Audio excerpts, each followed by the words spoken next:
J'ai honte de te présenter à mes amis, a-t-elle admis au dîner. J'ai payé l'addition, je suis sorti et je ne suis jamais revenu. Un mois plus tard, ses amis ont organisé une fête et m'ont invité sans elle. Elle s'est quand même présentée et ils lui ont dit de partir. Elle m'a regardé pour obtenir de l'aide. Je l'ai ignorée. J'aurais dû savoir que quelque chose n'allait pas quand Chloé n'a pas ri à ma blague. C'était une blague stupide, une que j'avais faite une douzaine de fois auparavant. Nous étions dans ma cuisine et j'essayais d'arracher le couvercle d'un bocal de sauce pour pâte récalcitrant. On pourrait croire qu'avec tous ces muscles gagnés à transporter du bois de charpente, avais-je grogné en fléchissant mes muscles de manière comique, je pourrais vaincre un simple bocal en verre. D'habitude, elle se prêtait au jeu, me tapotant le bras et disant « Mon homme, si grand et si fort ». Cette fois, elle s'est contentée d'offrir un sourire pincé et de faire défiler son téléphone. Passe-le simplement sous l'eau chaude, Marc. Je suis charpentier. Je construis des choses, des terrasses, des étagères, parfois même des meubles complexes. J'aime la sensation du grain du bois, l'odeur de la sciure, la satisfaction de créer quelque chose de solide et de réel à partir d'une matière première. Chloé était une directrice marketing junior qui vivait dans un monde de métriques, de perception de marque et de tendances des réseaux sociaux. Nous étions différents, et pendant 3 ans, j'ai pensé que c'était notre force. Je l'ancrais. Elle me poussait à essayer de nouvelles choses. Du moins, c'est ce que je me disais. Dernièrement, la poussée ressemblait plus à une bousculade. Plus précisément, une bousculade vers ses amies Sarah et Megan.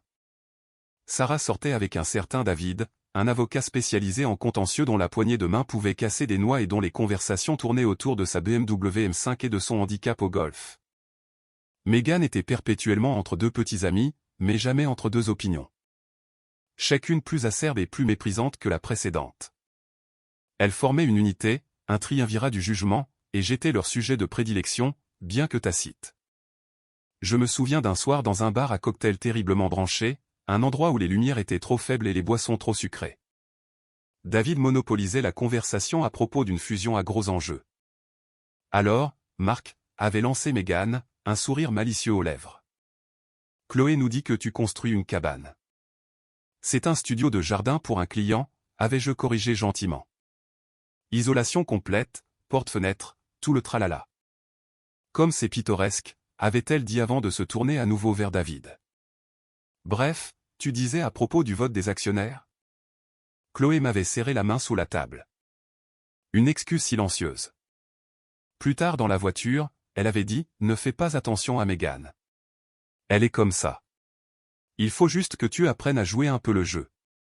La prochaine fois, parle peut-être de l'aspect commercial de ton travail, des finances. » J'avais haussé les épaules. Les finances sont simples. Je construis quelque chose, il me paie. Je ne joue pas à un jeu, Chloé. Je suis juste moi-même. Elle avait soupiré, un son que je commençais à entendre de plus en plus. Je sais, chérie. Je sais. Le soir du dîner, je pensais que je faisais des efforts. J'ai mis la chemise boutonnée bleu foncé qu'elle m'avait achetée pour mon anniversaire. Elle était un peu raide, le tissu inconnu contre ma peau, mais je savais qu'elle l'aimait. J'avais même réservé la table chez Verve, un nouvel endroit, de la ferme à la table, dont elle parlait avec enthousiasme depuis des semaines. Le menu était rempli de mots comme « cueilli »,« émulsionné » et « déconstruit ». J'avais hâte de manger un burger.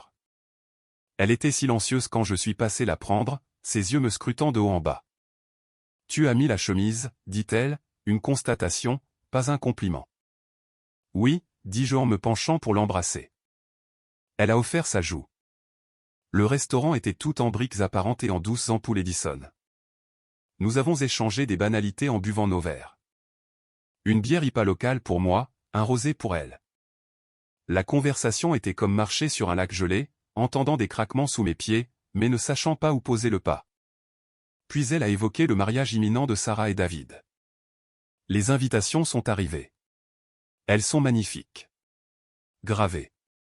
Les parents de David paient pour tout à l'hôtel Cressmore. C'est super, dis-je en prenant une gorgée de ma bière. Je suis content pour eux. Je l'étais. Malgré tout, je l'étais. Le plan de table va être un cauchemar, songea-t-elle en tapotant son ongle parfaitement manucuré contre son verre de vin. J'espère juste qu'on sera à une bonne table, pas avec le cousin bizarre de Meghan ou quelque chose comme ça. Je gloussai, essayant d'alléger l'atmosphère. Et, tant que je ne suis pas assis à côté d'un avocat qui veut parler de golf, ça me va. Je ferai juste mes pas de danse de papa pour t'embarrasser sur la piste. La danse du charpentier. C'était le même humour autodérisoire et inoffensif que j'avais toujours utilisé, celui qui l'avait fait rire et me qualifier d'adorable par le passé. Mais son visage ne s'est pas adouci. Il s'est durci. Elle a posé son verre avec un clic précis. « Marc, dit-elle, la voix basse et sérieuse. Il faut qu'on parle de ce genre de choses. » La glace s'est brisée. J'ai senti un plongeon glacial dans mon estomac. Quel genre de choses? Les blagues, le truc de la danse. C'est juste un peu ringard. Je la fixai, ma pinte de bière figée à mi-chemin de ma bouche. C'est une blague, Chloé. Je ne prévois pas vraiment une chorégraphie. Tu ne comprends pas. Elle laissa échapper un souffle. Celui qu'elle réservait pour expliquer des concepts de base à un enfant. Il ne s'agit pas de la danse. Il s'agit de l'ambiance. David est associé dans son cabinet. Les gens à ce mariage, ils sont importants. Ils ont une certaine attente. Et moi, un humble charpentier, je ne suis pas à la hauteur, tentai-je de garder ma voix légère, mais le tranchant était là. Ne sois pas dramatique. Ce n'est pas à propos de ton travail. C'est à propos de la présentation. C'est à propos de s'intégrer. Chaque fois que nous sommes avec mes amis, j'ai l'impression de devoir te gérer. Je dois détourner la conversation du football fantasy ou de ton dernier projet vers autre chose, quelque chose qu'ils trouveraient intéressant. C'est épuisant. Les mots ont atterri comme des coups physiques. Te gérer. Épuisant. J'ai vu les 3 dernières années sous une nouvelle lumière horrible. Toutes les fois où elle m'avait serré la main. Toutes les suggestions douces, tous les soupirs, ce n'étaient pas des coups de coude affectueux. C'étaient des corrections. Elle était une conservatrice et j'étais une pièce d'exposition constamment mal placée. Puis elle a porté le coup de grâce. Elle m'a regardé droit dans les yeux, non pas avec colère, mais avec une honnêteté pitoyable et douloureuse. Le truc, Marc, c'est que j'ai honte de te présenter à mes amis. Le bruit du restaurant, le cliquetis des assiettes, le murmure des conversations se sont estompés en un grondement sourd dans mes oreilles. Honte. La femme que j'aimais, la femme avec qui j'avais construit une vie pendant 3 ans, avait honte de moi. Elle a mal interprété mon silence comme une acceptation stoïque. Un problème à résoudre. Je suis juste honnête pour qu'on puisse arranger ça, dit-elle, son ton s'adoucissant en quelque chose qui était presque pire que la cruauté. Il faut juste que tu fasses plus d'efforts pour nous. C'en était trop. La fracture est devenue un gouffre. Il n'y avait pas de « nous » à arranger. Il y avait elle et il y avait la personne qu'elle voulait que je sois. Et j'en avais enfin, irrévocablement, fini d'essayer de combler le fossé. Je n'ai pas dit un mot. Je n'ai pas frappé du poing sur la table. Je ne lui ai pas dit à quel point ces mots m'avaient anéanti. J'ai simplement levé la main et attiré l'attention du serveur. J'ai fait un petit geste d'écriture dans l'air. « Qu'est-ce que tu fais » demanda Chloé, la confusion plissant son front. Le serveur a apporté le dossier en cuir noir. Je l'ai ouvert, j'ai compté assez d'argent liquide pour couvrir ma bière, son vin et un pourboire généreux. J'ai placé les billets à l'intérieur, je l'ai refermé et je me suis levé. J'ai baissé les yeux vers elle, vers le beau visage familier de l'étrangère qui venait de démanteler notre relation d'une seule phrase. « Eh bien, dis-je, ma voix étrangement calme, un lac plat après le passage d'une tempête. Je ne voudrais pas t'embarrasser davantage. » J'ai vu le choc s'inscrire dans ses yeux. La prise de conscience que ce n'était pas une négociation. Bonne vie, Chloé. Et je me suis retourné et je suis sorti du restaurant, la laissant assise là, seule à la table, entourée des ruines esthétiquement plaisantes de ce que nous avions été. L'air frais de la nuit à l'extérieur du restaurant était comme un baptême. Il m'a envahi, nettoyant de mes poumons l'atmosphère étouffante et parfumée de la salle à manger. Je n'ai pas couru. Je n'ai pas titubé. J'ai juste marché jusqu'à mon camion, un Ford F-150 de 10 ans avec quelques rayures et beaucoup de souvenirs, et je suis monté à bord. Je suis resté assis là pendant 5 bonnes minutes, les mains sur le volant, fixant la façade illuminée de verve. Mon cœur ne battait pas la chamade. C'était une pierre froide et lourde dans ma poitrine. La chaleur cuisante initiale de la trahison se refroidissait déjà pour devenir autre chose, quelque chose de solide et d'inébranlable, la résolution. Je n'ai pas eu envie de pleurer. J'ai eu envie d'agir. La première chose que j'ai faite a été de sortir mon téléphone. Mes doigts bougeaient avec une précision clinique et détachée. Je suis allé dans mes paramètres, j'ai trouvé son nom et j'ai bloqué son numéro. Puis j'ai ouvert Instagram, j'ai trouvé son profil, une grille soigneusement organisée de couchers de soleil, d'assiettes de brunch et de selfies boudeurs, et je l'ai bloqué. Puis Facebook, puis toute autre application où sa vie pourrait s'infiltrer dans la mienne. Ce n'était pas un acte de rage. C'était une mise en quarantaine. Je découpais une maladie.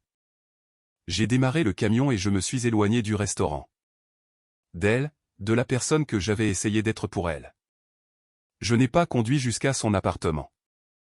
J'ai conduit jusqu'au mien. Pendant les 2 jours suivants, j'ai été un fantôme dans ma propre vie.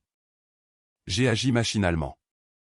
Je me suis présenté sur un chantier pour monter l'ossature d'une nouvelle véranda. Le travail physique était une bénédiction. Le martèlement rythmique du marteau, le cri de la scie circulaire, il couvrait l'écho de sa voix dans ma tête. J'ai honte de te présenter à mes amis. Mes gars, Pet et Léo, ont senti que quelque chose n'allait pas. J'étais plus silencieux que d'habitude. Tout va bien, patron, a demandé Pet pendant une pause déjeuner, désignant de son propre sandwich mon sandwich intact. Je pensais juste à la poutre de linteau pour le côté éloigné, ai-je menti, offrant un mince sourire. Tout va bien. Ce n'était pas tout à fait bien, cela devenait gérable. La douleur était là, une douleur profonde, mais elle était lentement enfermée dans une coquille de concentration pure et sans mélange. Le 3e jour, je savais que je devais régler le dernier détail. J'ai conduit jusqu'à son immeuble après m'être assuré qu'elle serait au travail. Sur le siège passager se trouvait une seule boîte en carton. Elle contenait une brosse à dents, un chargeur de téléphone de rechange, un sweatshirt d'université usé qu'elle avait définitivement emprunté, et une petite photo encadrée de nous lors d'une randonnée, une époque où son sourire semblait réel et pas seulement un outil pour une séance photo. Je me suis garé devant l'immeuble élégant et moderne, un endroit que j'avais appris à connaître aussi bien que le mien. Je n'ai rien ressenti en traversant le hall. J'ai fait un signe de tête au portier, Franck, un homme plus âgé avec qui je m'étais toujours bien entendu. « Bonjour, Marc, dit-il, son air enjoué vacillant en voyant la boîte. « Tout va bien ? » ?»« Salut, Franck, pourriez-vous me rendre un service ?» Ma voix était calme, stable. « Pourriez-vous vous assurer que Chloé reçoive ça quand elle rentrera ?» Le visage de Franck s'est affaissé. Il avait déjà vu ce scénario se dérouler, mais jamais avec nous. Ah, mince. Je suis désolé d'entendre ça, mon garçon. C'est pour le mieux, dis-je. Et pour la première fois, je le croyais vraiment. Je ne me contentais pas de prononcer les mots. Je ressentais leur vérité. Prenez soin de vous, Franck. Je me suis retourné et je suis retourné à mon camion. Je n'ai pas regardé l'immeuble en arrière. Je n'ai ressenti aucune douleur de perte pour les nuits passées sur son balcon ou les matins dans sa cuisine. Ces souvenirs appartenaient à un autre homme. Un homme qui croyait en un mensonge. Cette nuit-là, dans le silence de mon propre atelier, un garage transformé rempli de l'odeur honnête du pain, du chêne et du vernis, j'ai trouvé mon réconfort. Je me tenais devant une grande et rugueuse planche de grange récupérée que j'avais gardée pour un projet spécial. Elle était noueuse, pleine de caractère, avec des fissures et de vieux trous de clous qui racontaient une histoire. Chloé l'aurait qualifiée d'imparfaite ou de rustique, avec ce ton légèrement méprisant qu'elle utilisait pour les choses qui n'étaient pas parfaitement polies. J'ai passé ma main sur le grain rugueux. C'était solide. C'était réel. Ça ne prétendait pas être autre chose que ce que c'était. Je n'ai pas commencé un grand nouveau projet. Je n'ai pas eu d'explosion créative. J'ai simplement pris un morceau de papier de verre et j'ai commencé à travailler, d'avant en arrière, d'avant en arrière. Le mouvement répétitif était une méditation. À chaque passage, le souvenir de ces mots, ringards, épuisants, honteux, perdait un peu de son pouvoir. Leurs arêtes vives s'usaient comme le bois sous mes mains. Je ponçais les parties de moi qu'elle m'avait fait sentir comme honteuse. Je lissais la surface, non pas pour elle, non pas pour quelqu'un d'autre, mais pour moi-même. Je me souvenais de qui j'étais avant de commencer à essayer de m'insérer dans la petite boîte suffocante de ses attentes. J'étais un constructeur. Et pour la première fois depuis longtemps, je construisais quelque chose pour moi, une nouvelle fondation. Je ne savais pas à quoi ressemblerait la structure finale. Et pour une fois, cela ne me dérangeait pas. La paix était dans le processus, dans la vérité simple et indéniable du bois sous mes mains. Une semaine après le dîner, mon téléphone a vibré avec une notification. C'était un SMS d'un numéro inconnu. Je savais déjà de qui il s'agissait. Numéro inconnu. 21h17. Marc, c'est Chloé. J'ai eu la boîte. Peut-on parler, s'il te plaît? C'est ridicule. Tu ne peux pas juste mettre fin à une relation de 3 ans pour une seule conversation. J'ai lu les mots. J'ai ressenti une lueur de quelque chose. Pas de désir, pas de tristesse, mais une froide déception qu'elle n'ait toujours pas compris. Ce n'était pas une conversation. C'était la vérité qu'elle avait enfin prononcée à voix haute. Je n'ai pas répondu. J'ai sélectionné le message, appuyé sur « Bloquer cet appelant » et j'ai reposé le téléphone sur l'établi. J'ai repris mon papier de verre, et je me suis remis au travail. Le seul son était le murmure doux et persistant du grain qui se lissait, de quelque chose de brut et d'abîmé qui redevenait entier, selon mes propres termes. Il était parti et je ne reviendrai jamais en arrière. Les semaines se sont transformées en un mois. Le monde a continué de tourner et mon nouveau monde, plus silencieux, a commencé à sembler plus réel que l'ancien ne l'avait jamais été. Le membre fantôme de ma relation avec Chloé a cessé de me faire mal et est devenu un lointain souvenir, une histoire à propos de quelqu'un d'autre. Mon atelier est devenu mon sanctuaire. Le projet avec le bois de grange récupéré avait évolué en une table console. Les fissures et imperfections naturelles étaient remplies d'une résine époxy sombre et scintillante qui ressemblait à des rivières de ciel nocturne traversant le bois. C'était audacieux, unique et tout à fait moi. J'ai posté une photo sur mon compte professionnel et la réaction a été immédiate. Une décoratrice d'intérieur locale, impressionnée par la pièce, en a commandé 2 autres pour un hôtel-boutique qu'elle était en train d'aménager. La validation était agréable, mais ce n'était rien comparé à la profonde satisfaction personnelle de créer quelque chose sans une seule pensée pour savoir si c'était embarrassant ou non. J'étais à la scierie, passant la main sur une pile de cèdre odorant, quand mon téléphone a vibré. C'était un numéro que je ne reconnaissais pas, mais il avait un indicatif local. Marc. Salut, c'est Sarah. Le nom m'a frappé comme un seau d'eau froide. Sarah, la Sarah de Chloé, la grande prêtresse du jugement. Mon premier instinct a été le combat ou la fuite. Quelle nouvelle horreur était-ce? Appelait-elle pour me réprimander d'avoir brisé le cœur de son ami? Pour me livrer un manifeste sur mes insuffisances? Sarah, dis-je, la voix neutre, ne laissant rien paraître. Il y a eu une pause à l'autre bout du fil, une hésitation que je n'aurais pas attendue de la part de cette femme habituellement si sûre d'elle. Et, alors, je sais que c'est probablement bizarre de t'appeler comme ça, sans prévenir. On peut dire ça, répondis-je, sans l'aider. Elle a pris une grande respiration. Écoute, mon anniversaire est samedi prochain. J'organise une petite fête chez moi. Juste quelques personnes, quelques verres. J'aimerais. Eh bien, nous aimerions beaucoup que tu viennes. Le monde a basculé sur son axe. J'étais tellement préparé à une attaque que cette invitation m'a semblé être un coup physique. Mon esprit s'est emballé. Était-ce un piège? Chloé allait-elle être là, attendant de me tendre une embuscade? Étais-je le divertissement désigné de la soirée? L'ex pathétique sur lequel ils pourraient tous s'apitoyer? Je ne suis pas sûr que ce soit une bonne idée, Sarah. Je sais, dit-elle rapidement, et je comprends. Mais Chloé ne sera pas là.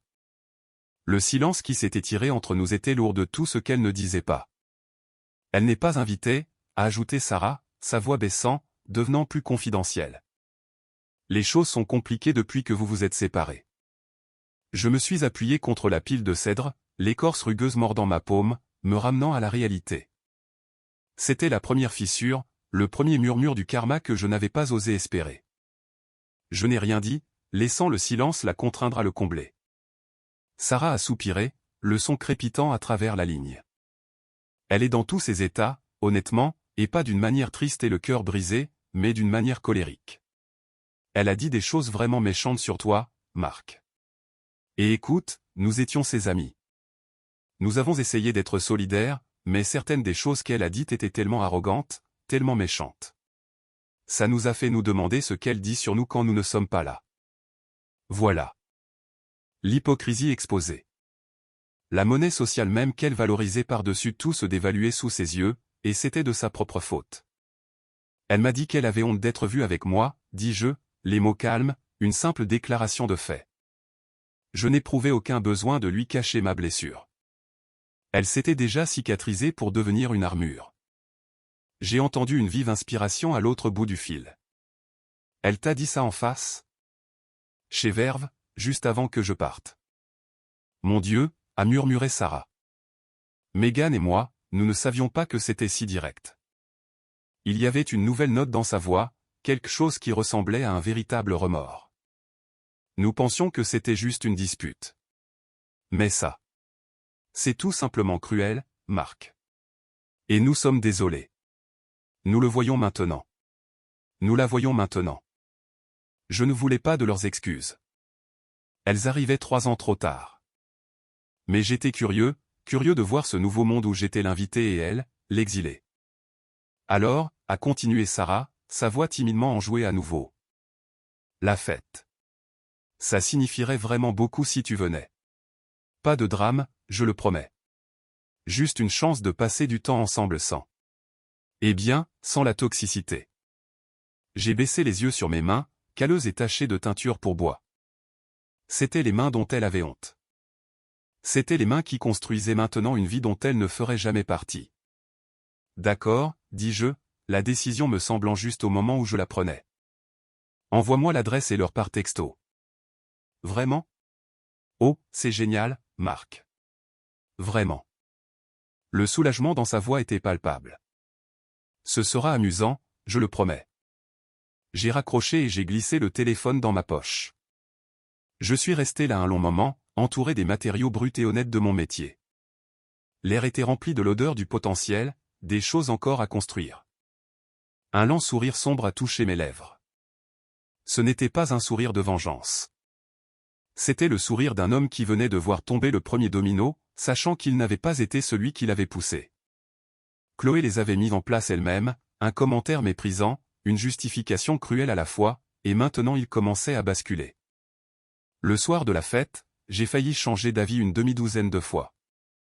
Debout devant mon placard, je fixais la chemise boutonnée bleu foncé du dîner fatidique.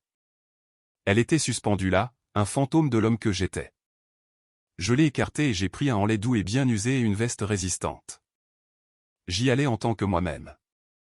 À prendre ou à laisser. L'appartement de Sarah se trouvait dans un gratte-ciel moderne, le genre avec un concierge et un éclairage d'ambiance dans le couloir. Je pouvais entendre le bourdonnement de la musique et des conversations derrière la porte. Un instant, ma main a hésité sur la bouteille de vin que j'avais apportée. C'était la fosse au lion. C'était le cercle intime des personnes même pour qui j'avais été jugé embarrassant. J'ai frappé. La porte s'est ouverte et c'est Megan qui m'a accueilli. Ses yeux se sont écarquillés de surprise sincère, puis se sont plissés en un sourire qui semblait réel. « Marc, tu es venu, dit-elle en s'écartant pour me laisser entrer. Tiens, laisse-moi prendre ça. Elle m'a soulagé du vin et s'est penchée, baissant la voix. Pour ce que ça vaut, je suis contente que tu sois là. L'appartement était rempli des mêmes personnes que dans les bars à cocktails et les dîners de groupe. David, l'avocat, tenait une bière, en pleine conversation avec quelqu'un d'autre. Quelques têtes se sont tournées dans ma direction, mais les regards n'étaient pas de jugement ou de pitié. C'étaient des hochements de tête de reconnaissance, quelques sourires timides. J'étais une anomalie, une rupture dans leur scénario habituel. Sarah m'a repéré et s'est frayé un chemin à travers la foule, me jetant les bras autour du cou dans une étreinte qui semblait étonnamment sincère. « Merci d'être venu, m'a-t-elle dit à l'oreille. « Vraiment. »« Joyeux anniversaire, Sarah, dis-je, lui rendant brièvement son étreinte avant de reculer. J'ai trouvé une place près du balcon, compte d'observer. J'ai échangé des banalités quand les gens m'approchaient, mais je n'ai pas forcé. J'ai parlé de mon travail, du projet de l'hôtel, et j'ai vu que leur intérêt était sincère, pas condescendant. C'était un monde bizarre, à l'envers. Les choses mêmes que Chloé m'avait appris à cacher étaient celles qu'il trouvait maintenant intrigantes. 1 heure s'est écoulée. Le vin coulait à flots. La musique était bonne, et j'avais commencé à me détendre. J'étais en train d'expliquer le processus de stabilisation du bois à bord naturel à David, de toutes les personnes, qui écoutaient avec une expression fascinée, lorsque l'atmosphère de la pièce a changé. La porte, qui avait été laissée entr'ouverte pour les personnes revenant du balcon, s'est ouverte en grand. Chloé se tenait là.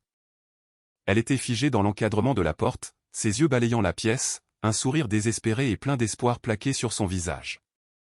Elle était habillée pour impressionner, avec un haut à paillettes moulant et des talons, un contraste saisissant avec l'ambiance décontractée de la fête. Son regard a parcouru les visages familiers, puis il s'est posé sur moi. Le sourire a disparu.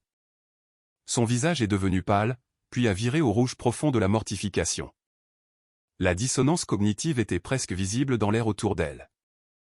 Il est là. Pourquoi est-il là? Elle s'est vite ressaisie, son instinct de survie prenant le dessus. Elle m'a ignoré et a marché droit vers Sarah, qui s'était raidie près de la table des boissons. Sarah. Désolée d'être en retard, a dit Chloé, sa voix trop forte, trop enjouée. L'Uber a mis une éternité. Elle s'est avancée pour une étreinte. Sarah a fait un pas subtil en arrière, tenant son verre de vin entre elles comme un bouclier. Chloé, qu'est-ce que tu fais ici? La musique a semblé baisser d'un ton. Ou peut-être était-ce juste le souffle collectif retenu de la pièce. Le rire de Chloé était une chose fragile et nerveuse. Qu'est-ce que tu veux dire? C'est ton anniversaire. Bien sûr que je suis là. Ses yeux se sont de nouveau tournés vers moi, une lueur de pure panique. Peut-on parler dehors, s'il te plaît, a-t-elle plaidé, sa voix baissant. Il n'y a rien à dire, a dit Sarah, sa voix froide et ferme. C'était le même ton qu'elle avait utilisé pour congédier les serveurs. Mais maintenant, il était dirigé contre son ancienne meilleure amie. Tu dois partir. Les mots sont restés en suspens dans l'air, absolus et humiliants. Le sang-froid de Chloé s'est brisé. Partir? Sarah, qu'est-ce que c'est que ça? C'est à cause de lui? Elle a pointé un doigt dans ma direction, sa voix montant dans un registre aigu. Ils vous montent tous contre moi. Marc, dis-leur. Dis-leur comment tu m'as abandonné dans un restaurant comme un lâche. Tous les yeux étaient sur moi.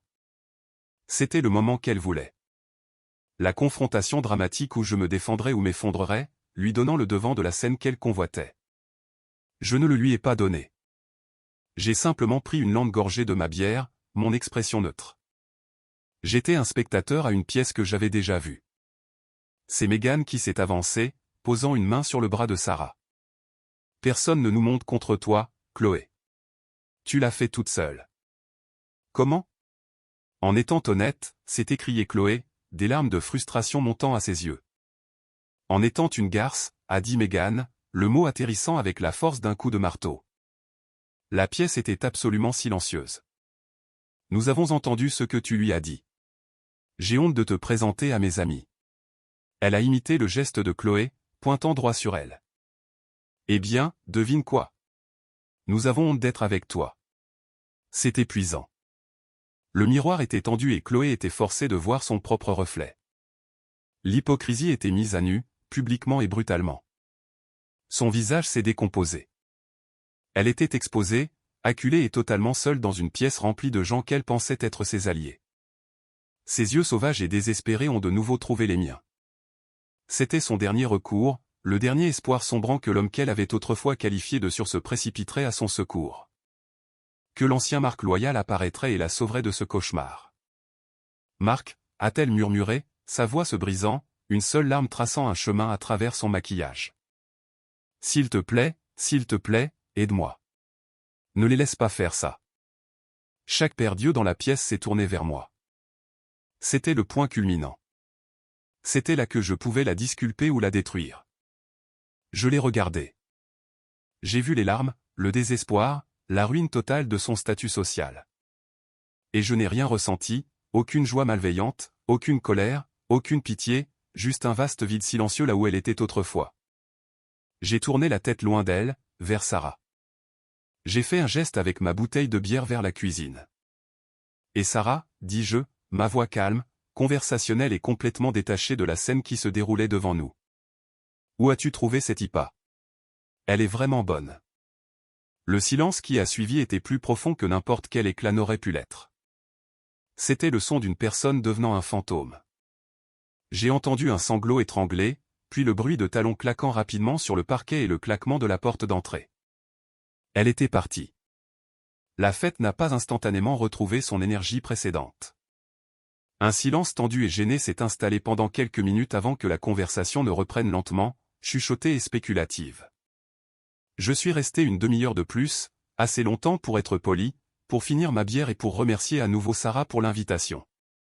Je suis vraiment désolé de ce qui s'est passé, m'a-t-elle dit à la porte, son visage plein d'une contrition sincère. Ne le sois pas, dis-je, et je le pensais. Ce n'était pas ta faute. C'était juste la vérité qui éclatait enfin. Elle a hoché la tête, comprenant. J'espère qu'on te reverra, Marc. J'ai juste souri d'un air évasif et je suis sorti dans le couloir. L'air de la nuit était vif et pur. En marchant vers mon camion, j'ai analysé mes propres émotions. Je m'attendais à me sentir triomphant, victorieux. Mais ce n'était pas le cas. Le sentiment était plus simple, plus pur que cela. C'était la paix.